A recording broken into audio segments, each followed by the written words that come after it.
Hablando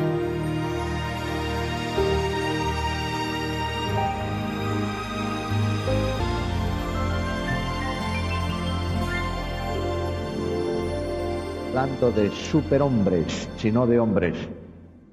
Entonces no tratemos de llevar esto a extremos de tal dimensión que no haya posibilidad de tener ancianos en la iglesia, porque nadie es absolutamente perfecto. Cuando hablamos de que sus hijos, de los hijos del anciano, no sean irreprensibles, no estén acusados de disolución, etcétera, etcétera, hay un límite en todo esto, y es cuando el hijo llega a la mayoría de edad. No tiene ninguna responsabilidad el anciano con lo que puede hacer su hijo, aunque indudablemente será de mucha bendición para la iglesia que los hijos continúen una trayectoria honesta que respalda la actitud del anciano. Hermanos, llegaremos después al final con los deberes que la iglesia tiene para con los ancianos. Ahora estamos viendo el gobierno, el liderazgo, etcétera, etcétera. Carta de Tito, capítulo 1, versículos 5 al 9. Por esta causa te dejé en Creta, para que corrigieses lo deficiente y establecieses ancianos en cada ciudad, así como yo te mandé, el que fuere irreprensible, marido de una sola mujer, y tenga hijos creyentes que no estén acusados de disolución ni de rebeldía. Porque es necesario que el obispo sea irreprensible como administrador de Dios, no soberbio, no iracundo, no dado al vino, no pendenciero, no codicioso de ganancias deshonestas, sino hospedador, amante de lo bueno, sobrio, justo, santo, dueño de sí mismo, retenedor de la palabra fiel tal como ha sido enseñada, para que también pueda exhortar con sana enseñanza y convencer a los que contradicen. Muy bien, notaréis que ahí hay un énfasis muy interesante que no está en otras epístolas, que dice Pablo que dejó a Tito ahí para que estableciese ancianos ¿por dónde? Por las ciudades. De manera que hay un concepto bíblico en el Nuevo Testamento y especialmente en el concepto de Pablo, es la iglesia en la ciudad. Las iglesias apostólicas, en tiempos apostólicos, eran iglesias grandes.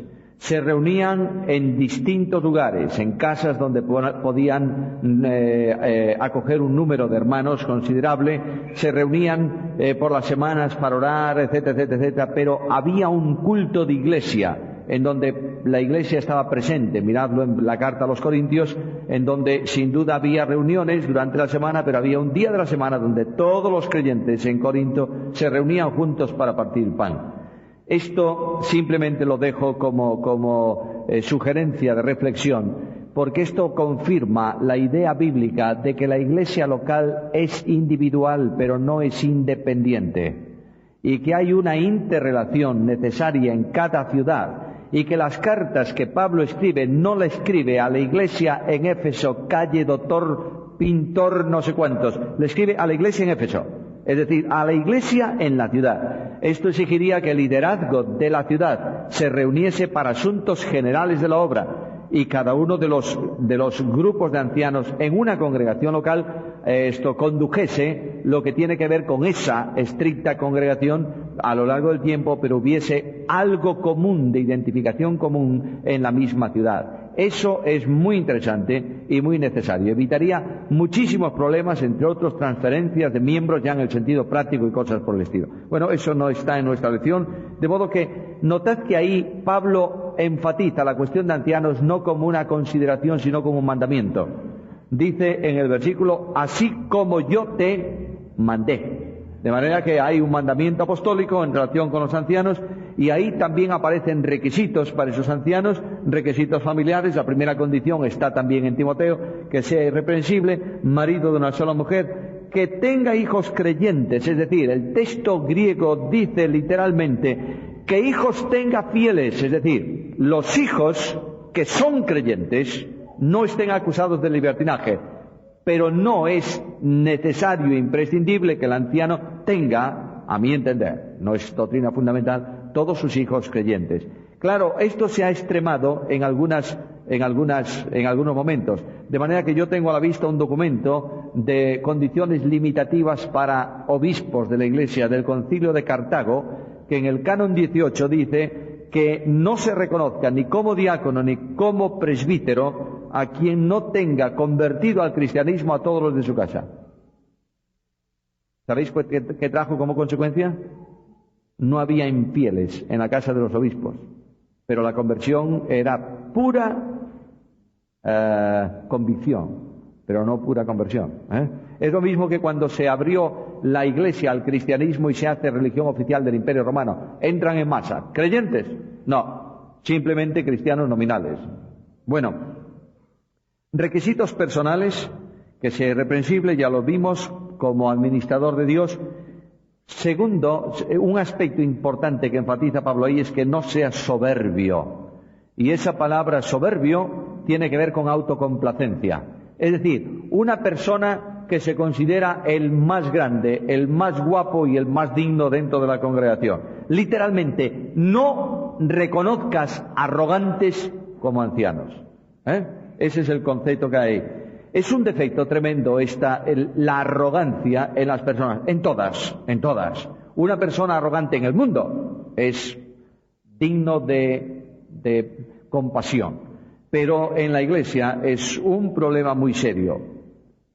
Un arrogante no tiene posibilidad de ministrar en poder en la Iglesia. ¿Sabéis por qué? Porque Dios resiste a los soberbios y da gracia a los humildes. Otra condición, no iracundo, no dado al vino, también ahí, no pendenciero, no codicioso de ganancias deshonestas, ahí está. En los manuscritos mejores sí que está ahí. Por tanto, convalida, da autoridad, aunque no estuviese en Timoteo. ¿Recordáis que dije antes que hay muchos manuscritos que no contienen esa frase? Bueno, está bien, pero esta frase inspirada en la carta a Tito convalida, apoya la verdad bíblica que aparece aunque no estuviese el manuscrito en la carta a Timoteo. Dejadme hacer un paréntesis. Mirad, yo me asusto un poco, sobre todo en bibliología, me asusto un poco de decir cosas como estas que acabo de decir. No está en los mejores manuscritos. Ojo, no lo digas, no lo debes decir en un sermón a la Iglesia en general, porque hay hermanos muy sencillos que dicen, entonces, ¿qué es lo que tengo que querer yo? ¿Está o no está? ¿Cómo es esto? No digas eso, por favor. Estamos en un curso bíblico y como personas maduras que estáis estudiando profundamente la Biblia, se puede decir esto. ¿Está claro? Entonces tengamos mucho cuidado con lo que decimos sobre temas de texto, de crítica textual y de cosas de esas, porque como decía muy bien nuestro hermano hace un momento, hay que saber bastante para atreverse a hablar de estas cosas. ¿Está claro? Muy bien. Ahora, no codicioso de ganancias deshonestas, otra vez hospedador. Hay una cosa ahí muy importante, amante de lo bueno. Mirad, eso tiene que ver, entre otras cosas, también con un sacrificio espiritual. El bien obrar y la ayuda mutua. Este es una característica de algo que, todo aquello que pertenezca al bien, que sea digno de alabanza, lo ama esta persona y lo practica. Es la persona que no se goza en la injusticia, sino que se goza ¿en qué? En la verdad. Ahora, que sea sobrio, una condición que añade aquí Pablo, que sea justo. Justo quiere decir que practica la justicia propia de la vida cristiana, que anda correctamente. Justo es hacer lo que Cristo hizo, que anduvo haciendo bienes y que fue un hombre justo. El justo muere por los injustos. Entre otras cosas, queridos hermanos, la justicia tiene que ver también con la obediencia a las leyes. Que no defrauden los impuestos. Que cruce por el paso de peatones. Estoy exagerando un poquito, ¿no? Y que no ponga el pez en el coche si no vive como un cristiano. A mí hace poco tiempo me regalaron un pez para poner en el coche, en la trasera del coche. Lo tengo guardado en la mesa del despacho. Porque digo yo, si pongo el pez y un día rebaso de forma incorrecta y al pobre hombre al que lo metí en la acera por mi rebase es un cristiano, ¿qué va a decir? ¡Mira este! Bueno, tengamos mucho cuidado. La vida de justicia significa específicamente vivir a Cristo. ¿Está claro? Yo no soy justo por fuera. Las acciones justas nacen de adentro. Porque de la abundancia del corazón abra la boca. Que sea santo. Claro, todos somos santos. Sí, pero que no solamente sea teóricamente santo, potencialmente santo, es la palabra que estoy buscando, sino eficazmente santo. La santidad no es una opción de vida, es la vida natural de un cristiano. Y la santidad no se produce por esfuerzo del hombre, sino por la acción de Dios en el creyente. Porque Dios es el que en vosotros produce el querer y el hacer por su buena voluntad. Mirad, hermanos, una tragedia para una iglesia es que los ancianos sean religiosos en vez de santos. ¿Habéis entendido lo que quiero decir? Cuando un anciano es simplemente un religioso, impondrá la estructura religiosa y vamos muy mal. Cuando un anciano es santo, procurará contagiar con su ejemplo la vida de los creyentes. Dueño de sí mismo. Y en cuanto a enseñanza, aquí Pablo amplía un poquito. ¿Recordáis que en Timoteo decía apto para enseñar? ¿Qué dice aquí ahora? Retenedor de la palabra fiel tal como ha sido enseñada. Entonces es una persona que se aferra a la base de fe, tal como fue enseñada. ¿Por quién? Pablo lo dice con toda claridad en 2 Timoteo 2:2. Lo que has oído de mí delante de testigos, encarga a hombres fieles que sean capaces o idóneos para enseñar también a otros. Luego, lo que no puede ser son ancianos líderes de iglesia hechos sobre la enseñanza tradicional religiosa. De siempre se hizo así, eso no vale, sino sobre una enseñanza bíblica. Y estos se aferran no a lo que han recibido como tradición histórica, sino como enseñanza fundamental de la palabra. Son gentes dispuestas a reflexionar sobre la Biblia. No se asustan de tocar un tema. Si alguna vez entre ellos surge, o en la iglesia surge una pregunta, ¿realmente Jesucristo es Dios? Estos hombres no les cuesta nada volver a estudiar el tema para afianzarse en él. Esto como cualquier otra cosa dentro de la congregación. Son gentes capaces de entender el contexto general de la palabra y no van al Antiguo Testamento para buscar versículos que corresponden a una experiencia de vida del pueblo de Israel para enseñarlos dogmáticamente como una norma de conducta de la Iglesia en el tiempo presente. ¿Comprendéis lo que estoy diciendo, verdad? Por tanto, si alguien quiere guardar legalmente textos del Antiguo Testamento, por favor, guarde todos, no solamente algunos. ¿Sabéis lo que dice esta etiqueta? Lo creéis por fe, ¿no? Dice 90% de lana, 10% de fibra. ¿Sabéis lo que tendría que hacer yo a la luz del Antiguo Testamento? Tirar la chaqueta. Porque no vestirás lana y lino juntas. Si queremos guardar todo lo que hay allí, guardemos también eso. Y llegas a tu casa y tiras todo lo que tienes en tu armario. Porque la palabra de Dios lo prohíbe. Pues seamos sensatos. Lo mismo que la insistencia en el asunto música en la iglesia. Como no está en ningún texto del Nuevo Testamento, sí está, naturalmente que está. Y alguien me dice en Apocalipsis en el cielo. Bueno, en Apocalipsis en el cielo y en la tierra también. Porque cuando Pablo dice cantando salmos e himnos y canciones espirituales, los salmos tienen instrumentos y medida. ¿Está claro? Entonces, por favor, no seamos más ortodoxos que los propios apóstoles. Este hombre son hombres dispuestos a reflexionar, maduros, que van reformándose espiritualmente en el tiempo para que se produzca la reforma continua de la Biblia en un progreso de acercamiento a la palabra de Dios. Retenedor de la palabra como fue enseñada, para que sean capaces de exhortar con sana enseñanza.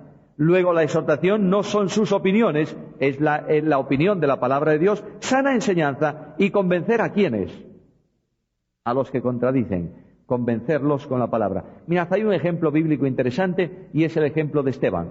No podían resistir a Esteban. Discutían con Esteban, pero Esteban presentaba las evidencias bíblicas y todos aquellos quedaban en silencio, quedaban callados. Ahora, cuando vamos a la enseñanza de la carta a Pedro, y quiero terminar a las 1:15 para que nadie se me tire por la ventana como Eutico. De manera que vamos a apretar un poquito. Cuando vamos a la epístola de Pedro, capítulo 5 de la carta primera de Pedro, y leemos los versículos 1 al 3. Ruego a los ancianos que están entre vosotros, yo anciano también con ellos, y testigo de los padecimientos de Cristo, que soy también participante de la gloria que será revelada.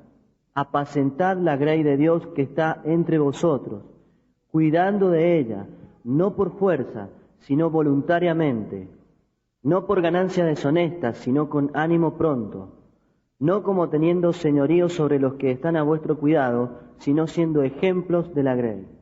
Muy bien, ahí está hablando el apóstol no desde el don de apóstol, aunque indudablemente lo tiene y está ejerciéndolo como autoridad al escribir esta palabra.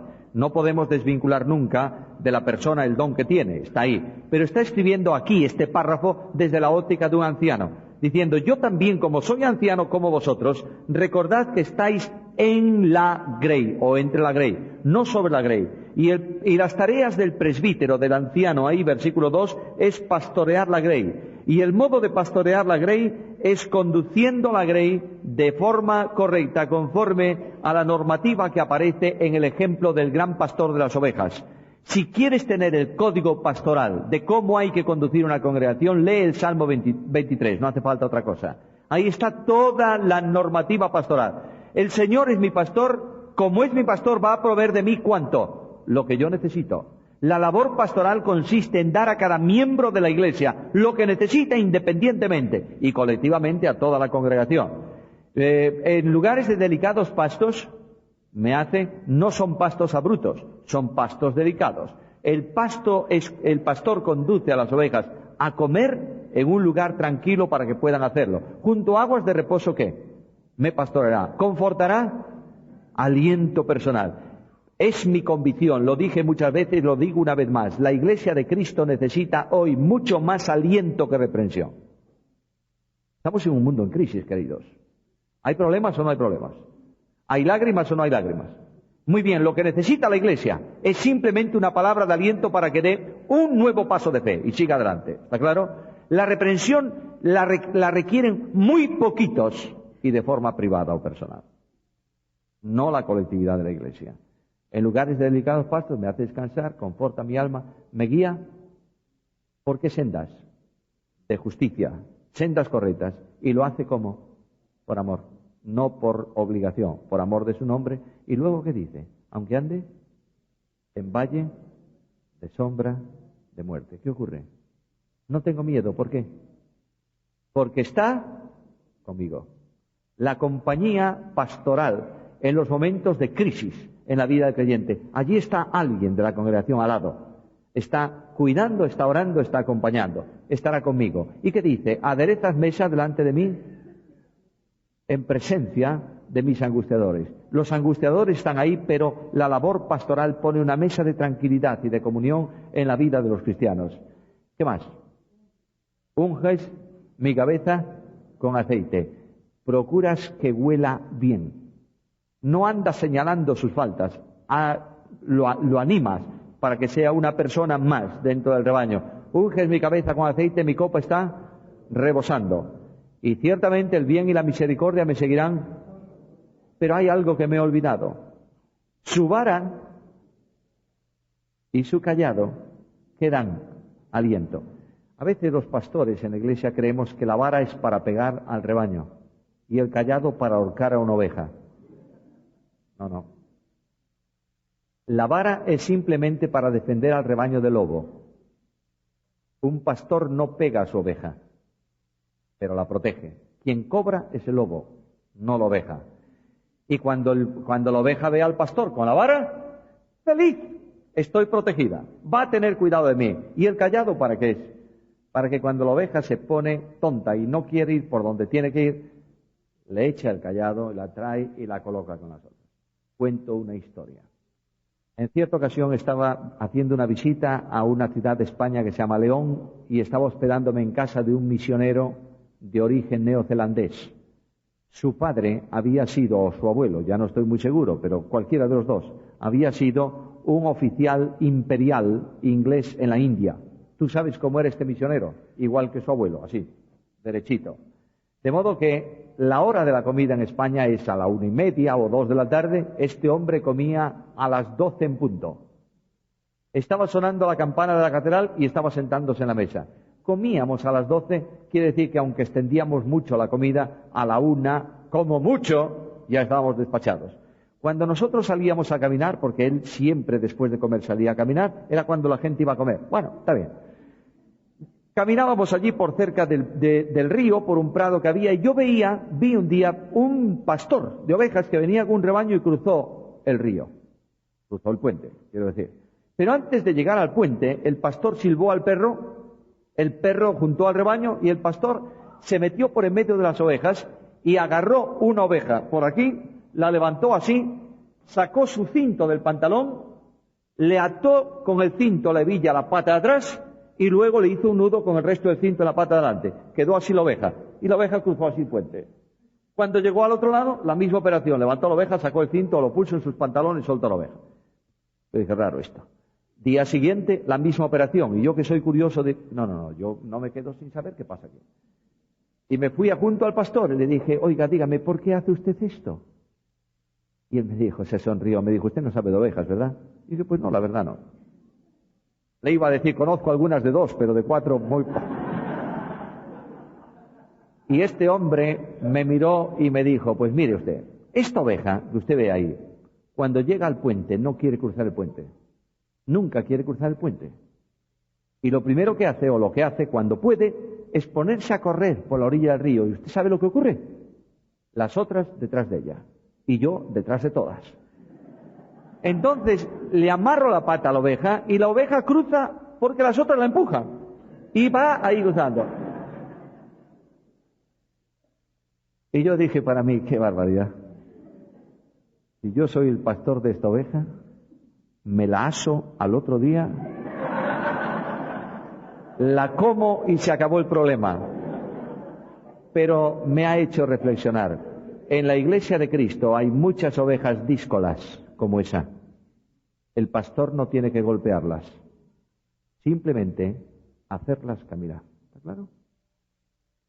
Su vara y su callado me infunden aliento. Ahora, hay un peligro que Pedro apunta: tener señorío sobre la grey. Lo que dice textualmente el griego, ¿sabéis qué? No seáis tiranos en la iglesia. El buen pastor es un gran pastor de las ovejas lleno de amor. ¿Nosotros predicamos el amor o no, hermanos? ¿Sí? Vivamos en amor. No podemos predicar aquello que no creemos íntimamente. Por tanto, el pastor en la grey, los ancianos en la congregación, los líderes en la iglesia tienen que tener esencialmente, sobre todas las cosas, por encima de todo, un ministerio de amor. Un ministerio de amor. Bueno, una de las cosas que hemos salido nosotros de un lugar de opresión, hemos sido librados del poder de las tinieblas, de la opresión del pecado y trasladados al reino de su amado Hijo, y somos libres, ¿o no somos libres? Luego, los pastores en la iglesia tienen que procurar que el rebaño de Dios sea verdaderamente libre y no haya cargas sobre el pueblo de Dios que Dios nunca ha puesto a su congregación. Bueno, entramos en el liderazgo de servicio. Liderazgo de conducción, ancianos. Liderazgo de servicio, diáconos. Los diáconos prácticamente tienen las mismas condiciones establecidas que para los ancianos. Por tanto, no voy a extenderme mucho. Los líderes de servicio surgieron en la iglesia primitiva como consecuencia de incidencias dentro de la congregación, lo cual confirma oficio y don. La iglesia tenía los dones, pero no tenía los oficios. De manera que hay ahí una murmuración, en Hechos 6, 1 al 7, hay una murmuración de un sector de la iglesia contra otro, diciendo que las viudas de ese sector no eran atendidas como las viudas del otro sector. Luego los apóstoles encuentran un problema de murmuración dentro de la iglesia. Y lo que hacen los apóstoles es decir, vamos a buscar en la iglesia personas que puedan contar la ofrenda y distribuir la ofrenda equitativamente entre las viudas. Lo que requería la iglesia eran matemáticos. Simples, pero matemáticos. Contar, sumar, dividir.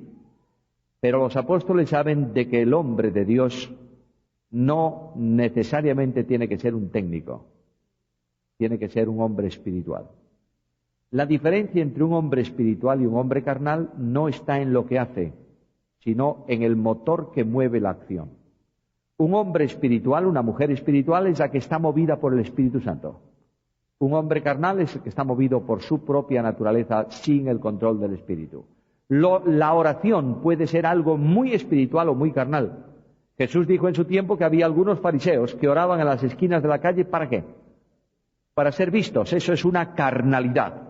Ahora, una persona que hace un servicio muy simple en la congregación, yo qué sé, limpiar los bancos para que los hermanos los encuentren limpios el domingo, y lo hace con el único deseo de beneficiar a sus hermanos en la fe. Esa es una persona espiritual.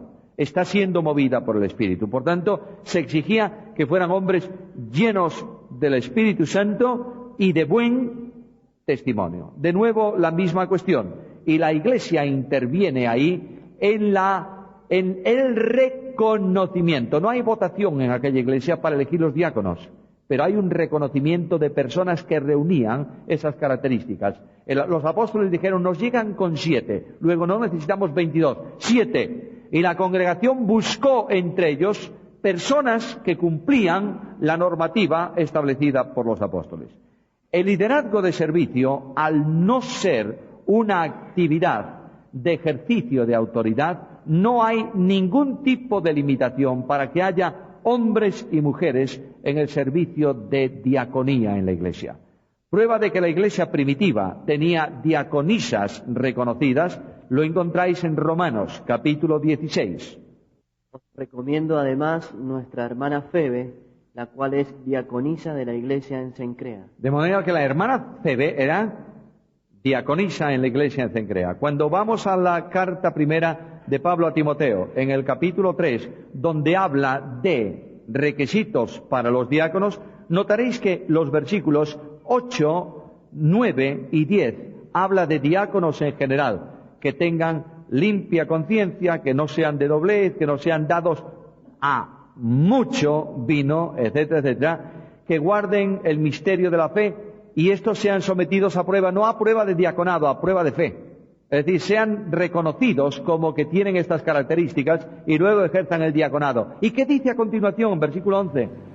Red Radio Integridad. Mujeres asimismo sean honestas, no calumniadoras, sino sobrias, fieles en todo. Luego, las diaconisas en la iglesia tienen que ser lo mismo que los diáconos y además de esto, no calumniadoras. Esa palabra calumniadora ahí es la palabra diablas.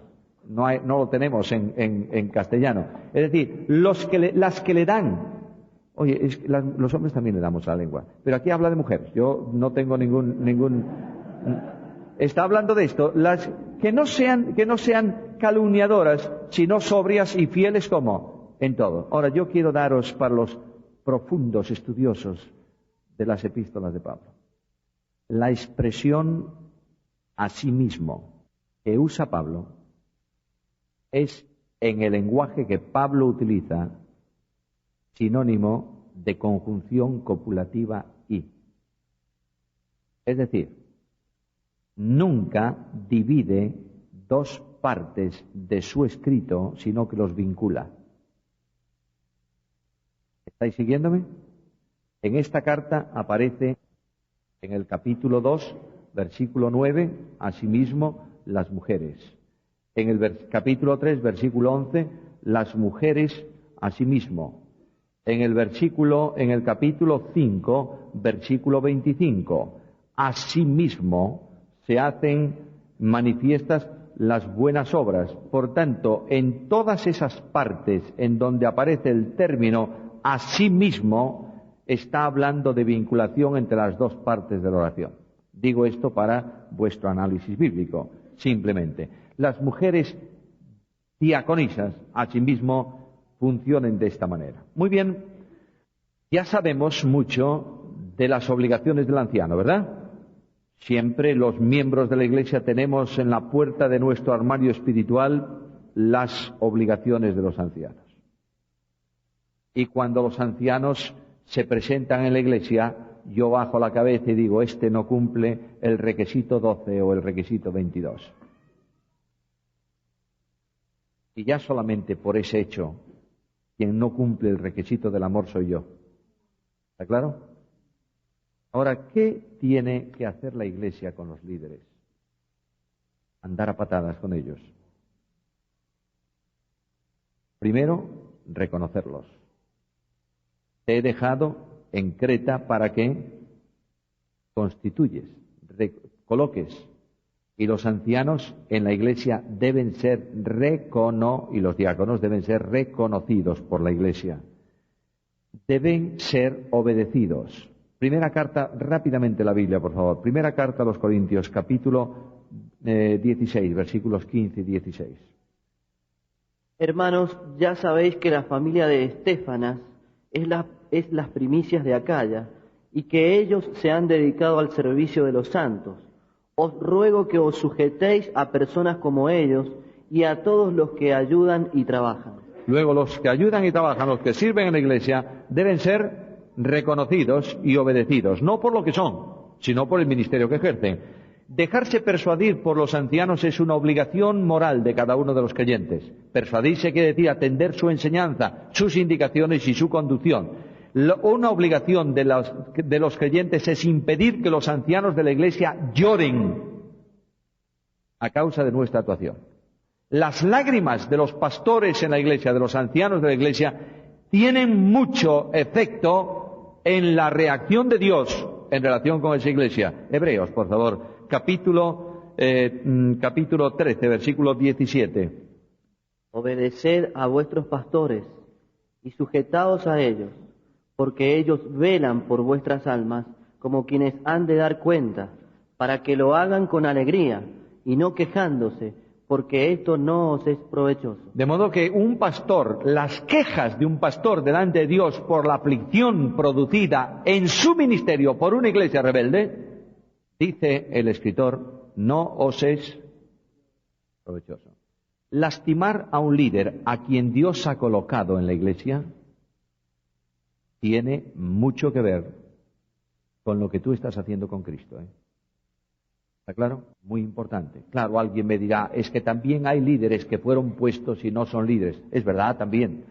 Si una iglesia tiene líderes que no corresponden, sáquelos, por favor. Pero los líderes que reconoce como ancianos con la normativa bíblica sean tratados con misericordia y con consideración.